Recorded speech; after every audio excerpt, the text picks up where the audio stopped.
काश ये मुझे मेरे टीचर ने या मेरे गुरुओं ने मेरी 11th-12th में बताया होता। सिर्फ इतना सिंपल सा टूल। हम बात कर रहे हैं physical, emotional and mental level. 11th and 12th का बच्चा ऑलरेडी मैथ्स के सब्जेक्ट में अपने एकेडमिक प्रेशर में इतना डूबा हुआ है, कहीं उसकी क्लासेस, कहीं उसकी कोचिंग, कहीं academic pressure. Hello and welcome to beyond the numbers, ऐसा पॉडकास्ट जहां हम केवल एकेडमिक सक्सेस की ही नहीं बल्कि रियल लाइफ क्लैरिटी की भी बात करते हैं। मैं हूं लक्ष्मी मित्तल, आपकी ज़ेन मैथ कोच। आज हम एक ऐसे सब्जेक्ट पर बात करने जा रहे हैं जो हमारे टाइम टेबल में तो नहीं है, लेकिन हमारे मार्क्स को बहुत ज्यादा अफेक्ट करता है। और एक ऐसा सब्जेक्ट क्या है, दैट इज हेल्थ। और इस सुपर टॉपिक पर हमारे साथ बात करने के लिए आज हमारे साथ मौजूद हैं diabetes universal and mindset coach Uma Gupta. I welcome you, Umaji, for this session. Thank you so much, Lakshmi ji. I am feeling so happy to connect with you. और जहाँ तक हो सके, जैसा भी मैं इन बच्चों के लिए जो कंट्रीब्यूट कर सकती हूँ, इनको गाइड करने के लिए कि आपकी अचीवमेंट के लिए, जहाँ आप अपने नंबर्स के साथ तैयारी कर रहे हैं, आप अपने बॉडी के हेल्थ के नंबर्स को कैसे माइंड कर सकते हैं, कैसे उनको एलिवेट कर सकते हैं, उसकी एलिवेशन टेक्निक्स की मैं बच्चों के लिए ज़्यादा से ज़्यादा शेयर करने की एफर्ट कर रहा हूँ। Thank you.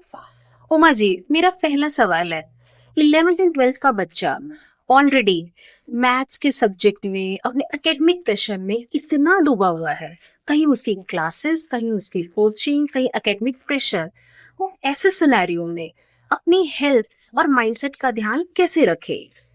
बिल्कुल लक्ष्मी जी, मैं आपसे बिल्कुल अग्री करती हूँ। आज के फास्ट पेस वर्ल्ड में बच्चों के ऊपर इतना प्रेशर होता है कि वो अपनी इंटरनल स्किल को भूल करके जो दुनिया की चाहत है उसको पूरा करने में लगे होते हैं। और इस रेस में बहते बहते बहते बहते वो जो उनका पीक वाला टाइम है उस पे वो फोकस करते हैं, मगर उसका फाउंडेशन कैसे बनाना है, किस चीज से बनेगा, उसको बिल्कुल भूल जाते हैं।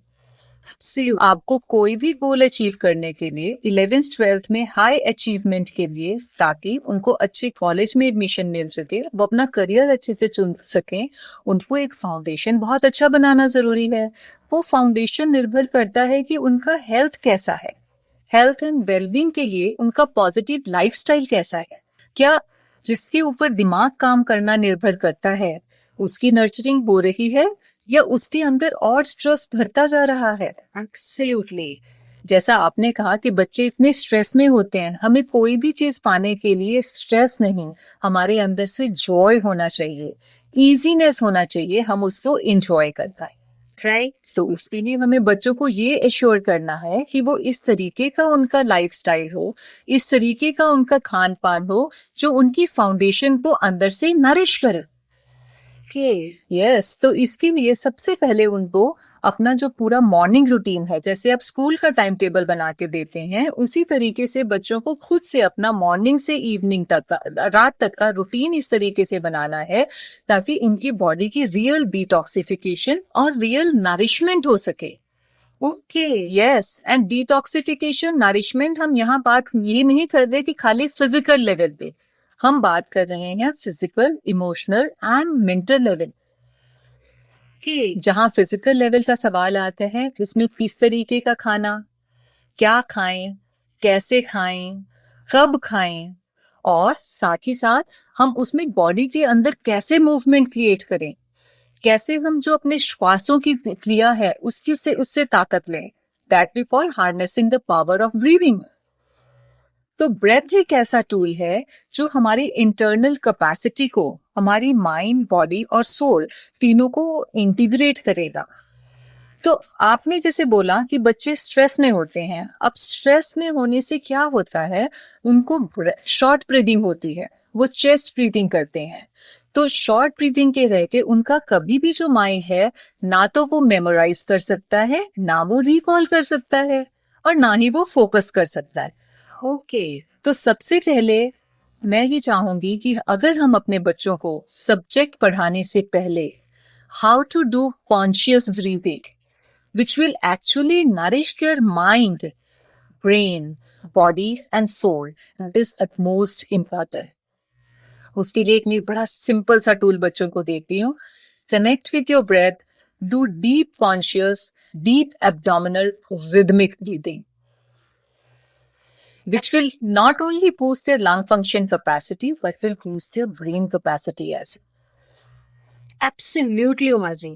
This is one thing we always teach in Zen maths to the students कि वो अपनी बैलेंसिंग ब्रीदिंग करें। तो आप बता रही हैं that is one important tool कि जो बच्चों को रेगुलर फॉलो करना चाहिए to boost their immunity, to make focus and confidence strong enough.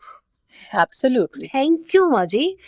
काश ये मुझे मेरे टीचर ने या मेरे गुरुओं ने मेरी 11th-12th में बताया होता। सिर्फ इतना सिंपल सा टूल, एक ब्रेथ को बैलेंस करो और फोकस इंक्रीज करो। So this is one simple tip given by Uma ji, given by zen math, balancing breathing. So do balancing breathing regularly, increase your focus, increase your confidence. यदि आपको ये podcast अच्छा लगा, share with the friend who is in stress and who wants to come out of it. Thank you. Thank you. Thank you.